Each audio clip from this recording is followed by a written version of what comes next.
Assalamualaikum warahmatullahi wabarakatuh. Saya Andre Pangemanan, NIM 19202022 akan menjelaskan tentang konsep tegangan AC dan DC. Nah, ini kenapa aliran listrik yang masuk ke dalam rumah itu berbentuk AC bukan DC. Nah, di sini ada beberapa faktor mempengaruhi. Yang pertama itu lebih mudah dikonversi. Arus tegangan AC itu lebih mudah dikonversi. Nih, di sini dijelaskan karena untuk merubah listrik AC menjadi DC kita hanya membutuhkan penyara atau rectifier, sedangkan untuk arus DC menjadi AC membutuhkan sebuah rangkaian elektronik yang lebih rumit. Nah, kenapa jaringan yang masuk rumah itu menggunakan DC? Faktor utama itu karena mudah dikonversi.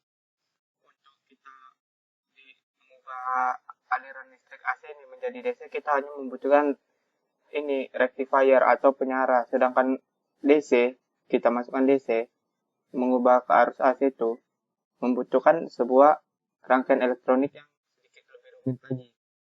Nah, lalu yang faktor kedua itu lebih mudah dirubah besaran tegangan dan arusnya ditransformasikan AC ini.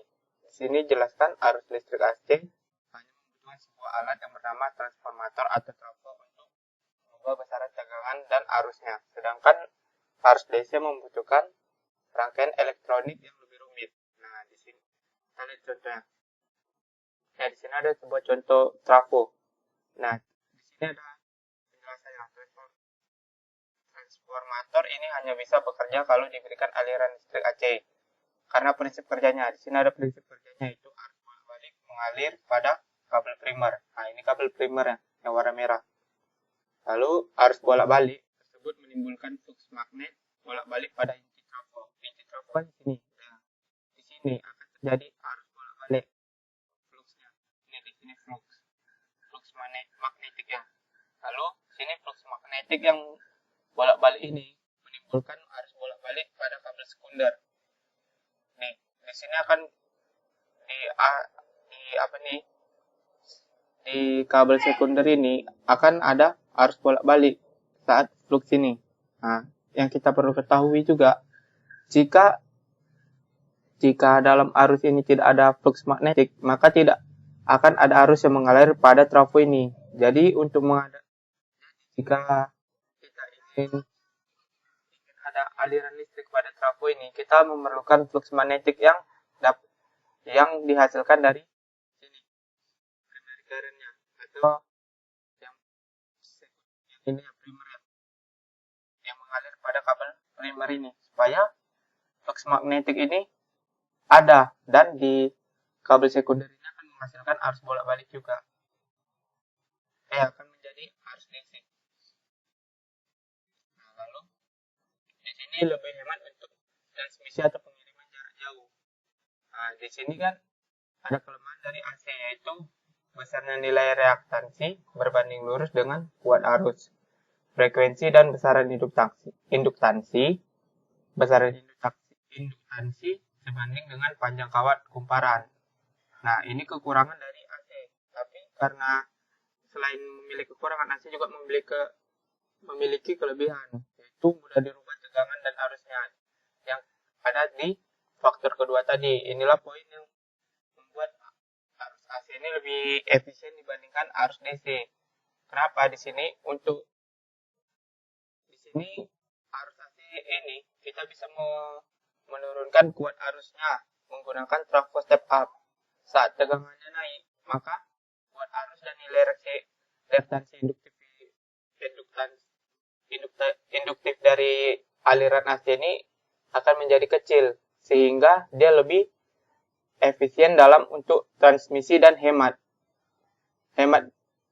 dia dalam untuk transmisi dan pengiriman jarak jauhnya. Lalu yang kedua, kenapa peralatan elektronika membutuhkan listrik DC? Nah, di sini karena semua alat elektronik membutuhkan aliran listrik yang stabil. Jika aliran listrik tidak stabil, akan menyebabkan kerusakan pada komponen elektronik. Karena alasan inilah banyak alat elektronika menggunakan aliran DC. Karena aliran DC itu memiliki aliran yang stabil. karena dia hanya satu arah aja, tidak bolak-balik. Sedangkan AC dia akan bolak-balik sehingga alirannya itu bisa tidak stabil pada saat tertentu. Dan reaktansi induktifnya itu sangat tinggi sehingga dapat menyebabkan kerusakan pada komponen jika aliran listrik itu tidak stabil. Lalu di sini bagaimanakah cara mengubah aliran listrik AC menjadi DC? Di sini ada cara pertama, tentukan berapa tegangan input AC. Baru yang kedua kita mencari nilai tegangan dan ampere yang diperlukan untuk menghidupkan komponen peralatan listrik. Yang kedua itu kita menggunakan trafo. Trafo ini digunakan untuk menaikkan dan menurunkan tegangan. Nah, di sini menurunkan output AC tegangan tinggi. Jadi, output AC ini yang tegangannya tinggi, kita turunkan menjadi turun tegangannya.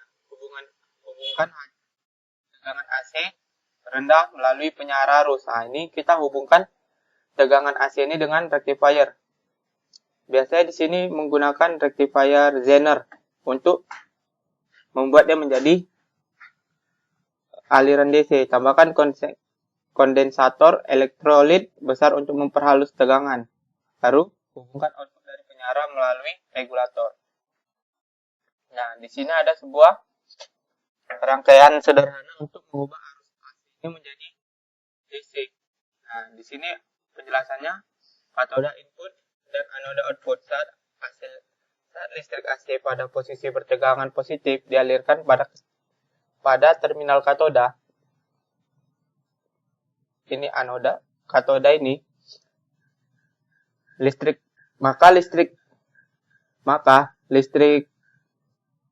positif tersebut tidak akan mengalir pada dioda tersebut.